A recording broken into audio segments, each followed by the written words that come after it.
السلام علیکم.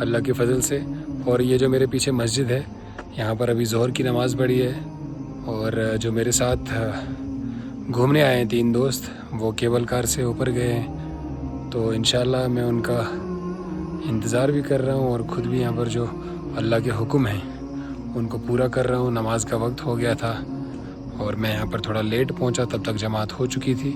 تو میں نے قصر کی 2 رکعت پڑھی اور باقی معاملات کیے. یہ مسجد سے باہر نکلنے کا گیٹ ہے اور یہ یہاں سے کھل رہا ہے. اور یہ سامنے چھوٹا سا برج ہے, بہت پیارا سا, اور نیچے سے پانی بہتا ہے. بہت نیچرل ویو ہے یہاں سب کا, ہر ایک چیز کا. اور سینٹرو اسکارپیو اور اس کے ساتھ میں میری گاڑی لگی ہے یہ والی.